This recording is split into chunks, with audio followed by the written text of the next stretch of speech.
परमात्मने सततमेकरूपिणे दशरूपिणे शतसहस्ररूपिणे अविकारिणे स्फुटमनन्तरूपिणे सुखचित्समस्ततनवे नमो नमः।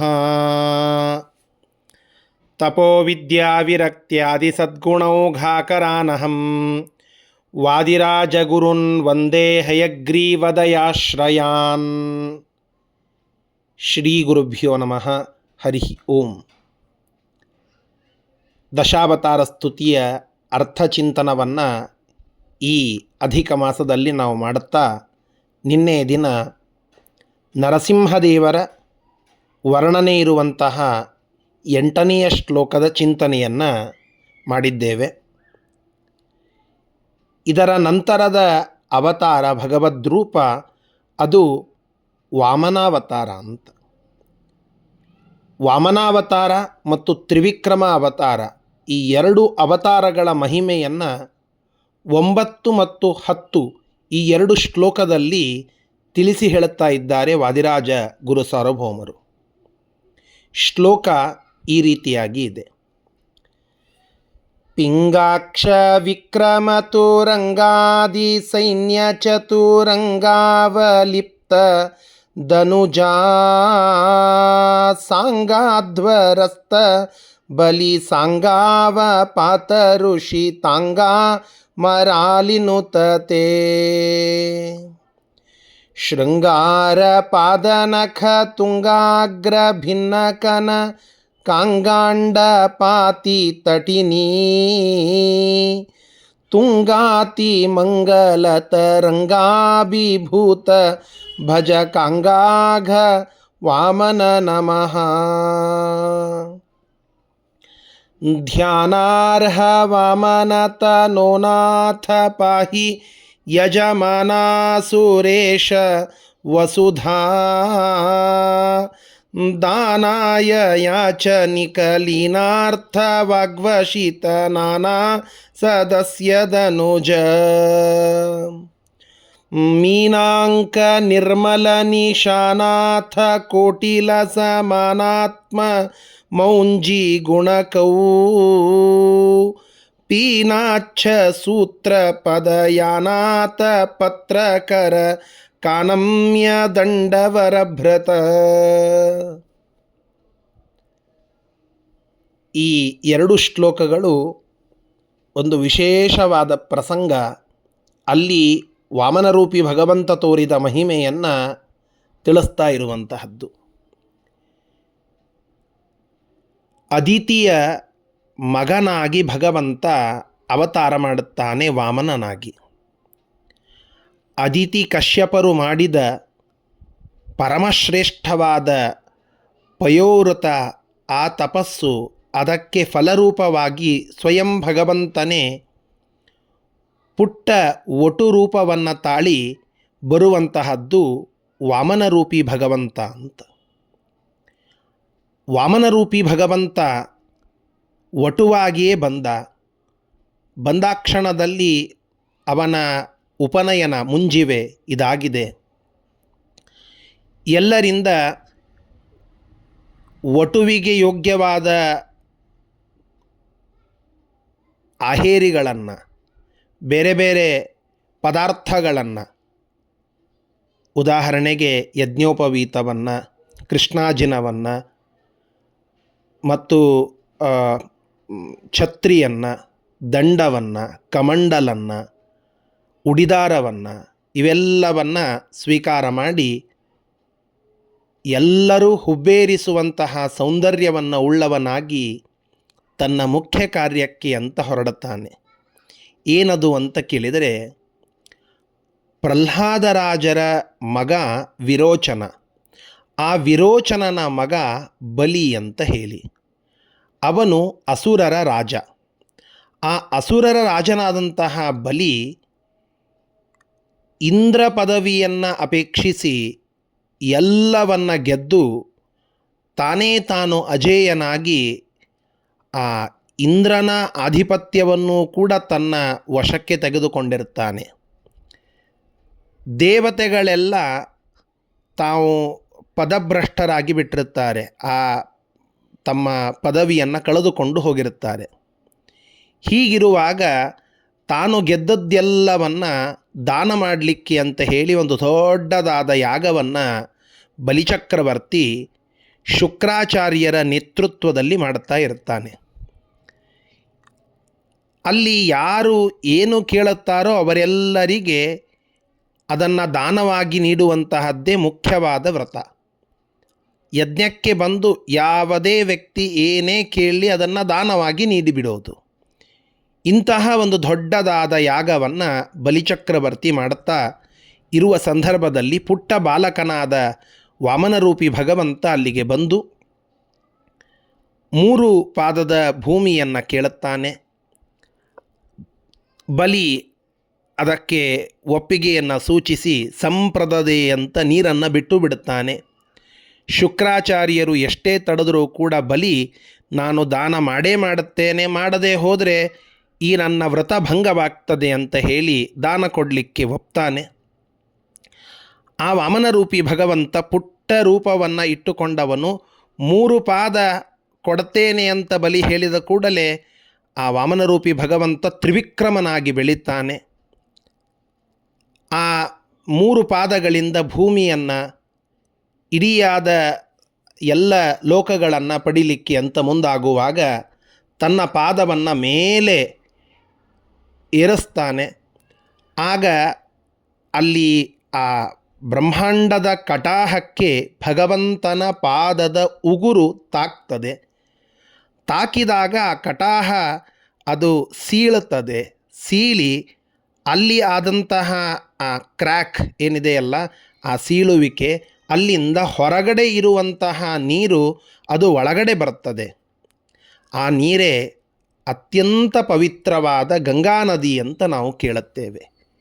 ಇಂತಹ ಗಂಗೆಯ ಹುಟ್ಟಿಗೆ ಕಾರಣವಾಗುವಂತಹದ್ದು ಈ ತ್ರಿವಿಕ್ರಮ ರೂಪ ಮತ್ತು ವಾಮನ ರೂಪ. ಬಲಿಯ ತಲೆಯ ಮೇಲೆ ಕೊನೆಯ ಪಾದವನ್ನು ಇಟ್ಟು ಶರಣಾಗತನಾದಂತಹ ಅವನನ್ನು ಪಾತಾಳಕ್ಕೆ ತಳ್ಳಿ ಅಲ್ಲಿ ಅದರ ಆಧಿಪತ್ಯವನ್ನು, ಅಧೋಲೋಕದ ಆಧಿಪತ್ಯವನ್ನು ಅವನಿಗೆ ಕೊಟ್ಟು ಅವನ ಮನೆಯ ಹೆಗ್ಗದವನ್ನು ಕಾಯಲಿಕ್ಕೆ ಅಂತ ಸ್ವಯಂ ಭಗವಂತನೇ ವಾಮನರೂಪಿ ಪರಮಾತ್ಮನೇ ನಿಲ್ತಾನೆ. ಇದು ಬಲಿಯ ಮೇಲೆ ವಾಮನರೂಪಿ ಭಗವಂತ ತೋರಿರುವ ಕಾರುಣ್ಯ. ಹೀಗೆ ಬಲಿಯ ಮೇಲೆ ಅನುಗ್ರಹವನ್ನು ಮಾಡಿ ಗಂಗೆಯ ಹುಟ್ಟಿಗೆ ಕಾರಣನಾಗಿ ಪುಟ್ಟ ವಾಮನ ರೂಪವನ್ನು, ಬೃಹತ್ತಾದ ತ್ರಿವಿಕ್ರಮ ರೂಪವನ್ನು ಒಂದೇ ಸಮಯಕ್ಕೆ ತೋರಿಸಿದಂತಹ ಹೇ ವಿಷ್ಣು ಪರಮಾತ್ಮನೇ, ನಿನಗೆ ನಮಸ್ಕಾರಗಳು ಎಂಬುವಂತಹದ್ದು ಇಲ್ಲಿ ಈ 2 ಶ್ಲೋಕಗಳಲ್ಲಿ ವರ್ಣಿತವಾಗುವಂತಹ ಮಾತುಗಳು. ಇದು ಕಥೆ. ಈಗ ಆ ಶ್ಲೋಕದ ಭಾವನೆಯನ್ನು ತಿಳಿದುಕೊಳ್ಳೋಣ. ಪಿಂಗಾಕ್ಷ ವಿಕ್ರಮ ತುರಂಗಾದಿ ಸೈನ್ಯ ಚತುರಂಗಾ ವಲಿಪ್ತ ಧನುಜಾ ಸಾಂಗಾಧ್ವರಸ್ತ ಬಲಿ ಸಾಂಗಾವಪಾತ ಹೃಷಿತಾಂಗಾಮರ ಲಿನುತ. ಇಷ್ಟು ಪೂರ್ಣ ಒಂದೇ ಒಂದು ಶಬ್ದ, ಸಮಸ್ತವಾದ ಪದ ವಾದಿರಾಜಸ್ವಾಮಿಗಳು ತಮ್ಮ ಕಾವ್ಯದ ಚಾತುರ್ಯವನ್ನು ಇಲ್ಲಿ ತೋರಿಸ್ತಾ ಇದ್ದಾರೆ. ಪಿಂಗಾಕ್ಷ ವಿಕ್ರಮ ಅಂತಂದರೆ ಸಿಂಹದಂತೆ ಭಾರೀ ವಿಕ್ರಮಶಾಲಿ, ಅಂದರೆ ಪರಾಕ್ರಮಶಾಲಿಯಾದಂತಹ, ಬಲಶಾಲಿಗಳಾದಂತಹ, ಸಿಂಹದಂತೆ ಬಲಿಷ್ಠರಾದ.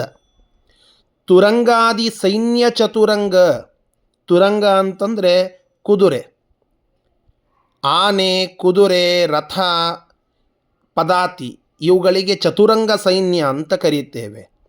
ಈ ತುರಂಗವೇ ಮೊದಲಾದಂತಹ ಚತುರಂಗ ಸೈನ್ಯದ ಬಲವನ್ನು ಹೊಂದಿರುವ ಅವಲಿಪ್ತ ಧನುಜ, ಇಂತಹ ಸೈನ್ಯ ನಮ್ಮ ಕಡೆ ಅದಲ್ಲ ಅಂತನ್ನುವ ಗರ್ವದಿಂದ ಕೂಡಿದ ಧನುಜರು, ಅಂದರೆ ದಾನವರು, ರಾಕ್ಷಸರು.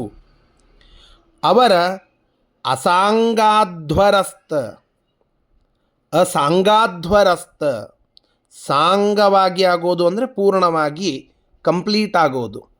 ಅಸಾಂಗ ಅಂತಂದರೆ ಅಪೂರ್ಣವಾಗುವಂತಹ.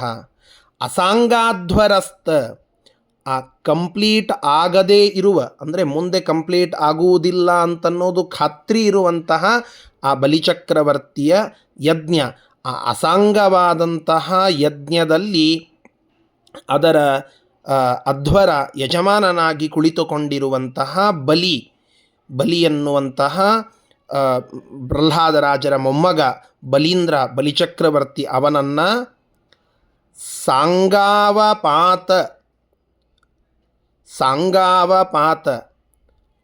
ಅಂಗಸಹಿತವಾಗಿ, ದೇಹ, ಅಂಗ ಅಂದರೆ ದೇಹ ಸಹಿತವಾಗಿ ಅವಪಾತ, ಅವನ ತಲೆಯ ಮೇಲೆ ಪಾದವನ್ನು ಇಟ್ಟು ಪಾತಾಳಕ್ಕೆ ತಳ್ಳಿದ್ದರಿಂದ, ಅವಪಾತ ಮಾಡೋಣದರಿಂದ ಋಷಿತ ಅಂಗ ಅಮರಾಲಿ ನುತ.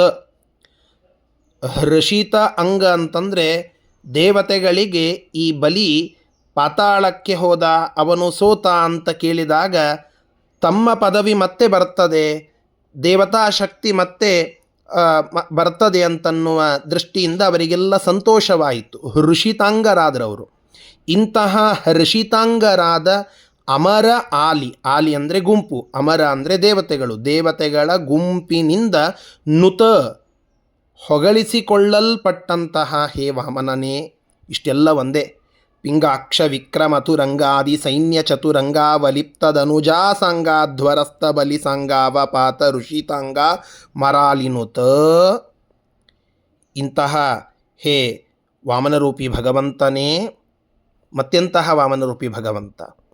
ಶೃಂಗಾರ ಪಾಧ ನಖ ತುಂಗಾಗ್ರ ಭಿನ್ನಕನ ಕಂಗಾಂಡ ಪಾತಿ ತಟಿನೀ ತುಂಗಾತಿ ಮಂಗಲ ತರಂಗಾಭಿಭೂತ ಭಜ ಕಾಂಗಾಘ. ಇಷ್ಟು ಮತ್ತೊಂದು ಶಬ್ದ. ಶೃಂಗಾರ ಪಾದ ನಖ. ಶೃಂಗಾರ ಅಂದರೆ ಸುಂದರವಾದ, ಪಾದ ಅಂತಂದರೆ ಕಾಲಿನ ಬೆರಳು, ಅದರ ನಖ ಅಂದರೆ ಉಗುರು. ಪರಮ ಪವಿತ್ರವಾದ ಸುಂದರವಾದ ಭಗವಂತನ ಪಾದದ ಬೆರಳಿನ ಉಗುರಿನಿಂದ, ಕಾಲಿನ ಬೆರಳಿನ ಉಗುರಿನ ತುಂಗಾಗ್ರ, ಅದರ ಉನ್ನತವಾದಂತಹ ಒಂದು ತುದಿ, ಉಗುರು ಪೂರ್ಣ ಬಳಸಿಲ್ಲ, ಅದರ ತುದಿಯಿಂದ ಭಿನ್ನ ಕ್ರ್ಯಾಕ್ ಆದಂತಹ, ಒಡೆಯಲ್ಪಟ್ಟಂತಹ ಕನಕಾಂಗಾಂಡ, ಬಂಗಾರದ ಬ್ರಹ್ಮಾಂಡದಿಂದ, ಬಂಗಾರಮಯವಾಗಿರತಕ್ಕಂತಹ ಬ್ರಹ್ಮಾಂಡದಿಂದ ಅದರ ಹೊರಭಾಗದಲ್ಲಿ ಇರುವಂತಹ ಆ ನೀರು ಪಾತಿ ತಟನಿ, ಆ ಕಟಾಹ, ಬ್ರಹ್ಮಾಂಡದ ಕಟಾಹ ಭಗವಂತನ ಪಾದದ ಉಗುರು ತಾಕಿದಾಗ ಅಲ್ಲಿ ಸೀಳಿ ಹೊರಗಿರುವ ನೀರು ತಟ ತಟ ತಟ ಅಂತ ಹೇಳಿ ಹರಿಲಿಕ್ಕೆ ಶುರುವಾಯಿತು, ಸುರಿಲಿಕ್ಕೆ ಶುರುವಾಯಿತು. ಅದಕ್ಕಾಗಿ ಅದು ತಟಿನಿ. ಅದೇ ಯಾವುದು? ಗಂಗಾ ನದಿ. ಅಂತಹ ಸಮುತ್ಪತ್ತಿ ಪದ್ಮಾ ರಮಣ ಪದ ಪದ್ಮಾ ಮಲನಖಾತ್ ನಿವಾಸ ಕಂದರ್ಪ ಪ್ರತಿಭಟ ಜಟಾಜೂಟ ಭವನೇ.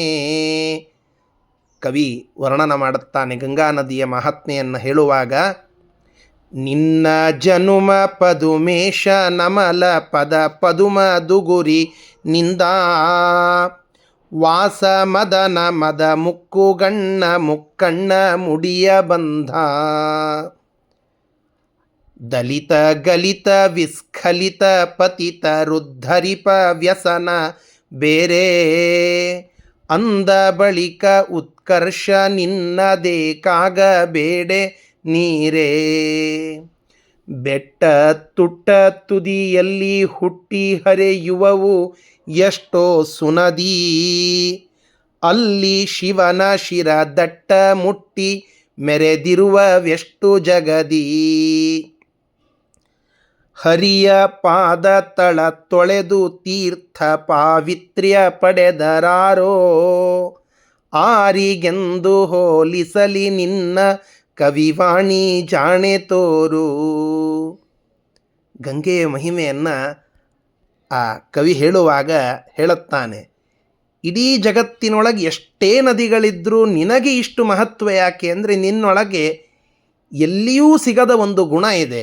ಅದೇ ಯಾವುದು? ಶೃಂಗಾರ ಪಾಧ ನಖ ತುಂಗಾಗ್ರ ಭಿನ್ನ ಕನಕ ಅಂಗಾಂಡ ಪಾತಿ ಈ ಗುಣ ಏನಿದೆಯಲ್ಲ, ಪರಮಾತ್ಮನ ಸುಂದರವಾದ ಕಾಲಿನ ಬೆರಳಿನ ಉಗುರಿನ ತುದಿಯಿಂದ ಆ ಬ್ರಹ್ಮಾಂಡ ಒಡೆದು ಅದರಿಂದ ಹರಿದು ಬಂದದ್ದು, ಪರಮಾತ್ಮನ ಪಾದದಿಂದ ಹರಿದು ಬಂದಂತಹ ಒಂದೇನು ವಿಶೇಷಣ ಇದಿದೆ, ಇದನ್ನು ನಿನಗೆ ಬಿಟ್ಟರೆ ಮತ್ತೊಬ್ಬಳಿಗೆ ಯಾರಿಗೂ ಇಲ್ಲ. ಅಂತಹ ತಟಿನಿ ದೇವಗಂಗೆ, ಅಂತಹ ತಟಿನಿ ದೇವಗಂಗೆ. ತತ್ರ ಭಗವತಃ ಸಾಕ್ಷಾತ್ ಯಜ್ಞಲಿಂಗಸ್ಯ ವಿಷ್ಣೋರ್ವಿಕ್ರಮತೋ ವಾಮಪಾದಾಂಗುಷ್ಠ ನಖನಿರ್ಭಿನ್ನ ಊರ್ಧ್ವಾಂಡ ಕಟಾಹ ವಿವರೇಣ ಅಂತಃ ಪ್ರವಿಷ್ಠಾ ಯಾ ಬಾಹ್ಯ ಜಲಧಾರಾ ತಚ್ಚರಣ ಪಂಕಜಾವನೇ ಜನಾರುಣ ಕಿಂಜಲ್ಕ ಉಪರಂಜಿತ ಅಖಿಲ ಜಗದಘ ಮಲಾಪಹ ಉಪಸ್ಪರ್ಶನಾಮಲಾ ಸಾಕ್ಷಾತ್ ಭಗವತ್ಪದೀತ್ಯನುಪಲಕ್ಷಿತ ವಚೋಭಿಃ ಅಭಿಧೀಯಮಾನ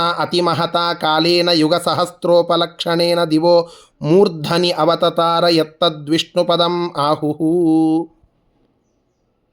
ಅಲ್ಲಿ ಭಾಗವತದಲ್ಲಿ ಭಾಗೀರಥಿ ಗದ್ಯವನ್ನು ಹೇಳುವಾಗಲೂ ಇದೇ ಅಭಿಪ್ರಾಯ ಹೇಳುತ್ತಾರಲ್ಲ. ಅಂತಹ ಪರಮಶ್ರೇಷ್ಠವಾದ ತಟಿನಿ ಅದು ದೇವಗಂಗೆ. ಅಂತಹ ದೇವಗಂಗೆಯ ತುಂಗಾತಿ ಮಂಗಲ ತರಂಗ, ಅತ್ಯಂತ ತುಂಗ ಅಂದರೆ ಉನ್ನತವಾದ, ಅತಿ ಮಂಗಲ ಪರಮ ಪಾವನವಾದ ತರಂಗ ಪ್ರವಾಹಗಳಿಂದ ಕೂಡಿರುವಂತಹ ಆ ದೇವಗಂಗೆಯ ಪ್ರವಾಹದಿಂದ ಅಭಿಭೂತ ಭಜಕಾಂಗಾಘ ನಾಶ ಮಾಡಿದಂತಹ ಭಕ್ತರ ಅಂತರಂಗದ ಅಥವಾ ಬಾಹ್ಯ ದೋಷಗಳು ಪಾಪಗಳನ್ನು ಉಳ್ಳ, ಅಂದರೆ ಆ ಪರಮ ಪವಿತ್ರವಾದ ಗಂಗೆಯನ್ನು ಸೃಷ್ಟಿ ಮಾಡಿ ಗಂಗೆಯಿಂದ ಭಕ್ತರ ಪಾಪಗಳನ್ನೆಲ್ಲ, ದಲಿತರು ಗಲಿತರು ವಿಸ್ಖಲಿತರು ಪತಿತರು ಇವರೆಲ್ಲರೂ ಆ ನೀರಗುಂಟ ಹೋದರೆ ಸಾಕು, ನೀರಗುಂಟ ವೈಕುಂಠಕ್ಕೆಲ್ಲ ಉತ್ಕಂಠಿ ತುಂಟ ಶುಂಠ ರೊಯ್ಯಬಲ್ಲ ನಿನಗಿಲ್ಲಿ ಇಲ್ಲ ದೃಷ್ಟಾಂತ ಕವಿಯೇ ಕುಂಠ ಅಂತ ಹೇಳ್ತಾರಲ್ಲ. ಆ ನೀರುಗುಂಟ ಹೋದರೆ ಸಾಕು, ನೀರಿನಲ್ಲಿ ಮುಳುಗು ಹಾಕಿದರೆ ಸಾಕು, ನೀರಿನ ಹೆಸರು ಸ್ಮರಣ ಮಾಡಿದರೆ ಸಾಕು, ಆ ಪಾಪಗಳೆಲ್ಲ ಓಡಿ ಹೋಗ್ತವೆ. ಇಂತಹ ಆ ಗಂಗೆಯಿಂದ, ಗಂಗೆಯನ್ನು ನಿಮಿತ್ತ ಮಾಡಿ ಭಕ್ತರ ಪಾಪಗಳನ್ನೆಲ್ಲ ಕಳೆಯುವಂತಹ ವಾಮನ ತೇ ನಮಃ, ಹೇ ವಟುರೂಪಿ ವಾಮನನೇ ನಿನಗೆ ನಮಸ್ಕಾರ. ಆ ವಾಮನ ಭಗವಂತ ಹೇಗೆ ಕಾಣಿಸ್ತಾ ಇದ್ದ ಅಂತ ಕೇಳಿದರೆ ಅದಕ್ಕೆ 10ನೇ ಶ್ಲೋಕದಲ್ಲಿ ಹೇಳುತ್ತಾರೆ, ಯಜಮಾನ ಅಸುರೇಶ ವಸುಧಾ. ಯಜಮಾನ ಅಂತಂದರೆ ಯಾಗದೊಳಗೆ ಯಜಮಾನನಾಗಿ ಇರುವಂತಹ, ದೀಕ್ಷಿತನಾಗಿ ಕೂತಂತಹ ಅಸುರೇಶ ಬಲಿಚಕ್ರವರ್ತಿ, ವಸುಧಾ ಆದಾನಾಯ, ಆ ಬಲಿಚಕ್ರವರ್ತಿಯಿಂದ ವಸುಧಾ ಅಂದರೆ ಭೂಮಿಯನ್ನು, ಆದಾನಾಯ ಪಡೆಯುವುದಕ್ಕಾಗಿ. ಎಂತಹ ಭೂಮಿ, ಏನೋ 30-40ಯೋ 30-50ಯೋ 60-40ಯೋ ಸೈಟ್ ಅಲ್ಲ, ಕೇವಲ 3 ಪಾದದ ಭೂಮಿಯನ್ನು ಆದಾನಾಯ ಪಡೆಯುವ ದೆಸೆಯಲ್ಲಿ ಯಾಚನಿಕ ಬೇಡಲಿಕ್ಕೆ ಬಂದ, ಯಾಚಕನಾಗಿ ಬಂದ ಯಾರೂ ವಾಮನರೂಪಿ ಪರಮಾತ್ಮ. ಅವ ಎಂಥವ, ಧ್ಯಾನಾರ್ಹನಾಥ, ಧ್ಯಾನಾರ್ಹನಾಥ, ಧ್ಯಾನಕ್ಕೆ ಯೋಗ್ಯನಾದಂತಹ ನಾಥ ಸ್ವಾಮಿ. ಧ್ಯಾನಾರ್ಹ ನಾಥ, ಧ್ಯಾನಕ್ಕೆ ಯೋಗ್ಯನಾದಂಥವನೇ ಓ ಸ್ವಾಮಿಯೇ. ಲೀನಾರ್ಥ ವಾಗ್ವಶೀತ ನಾನಾ ಸದಸ್ಯ ಧನುಜ. ಲೀನಾರ್ಥ ವಾಕ್ ಅಂದರೆ ಒಳಗಡೆ ಅರ್ಥ ಇರುವಂತಹ, ಗೂಢಾರ್ಥವಾಗಿ ಇರುವಂತಹ ಮಾತುಗಳಿಂದ.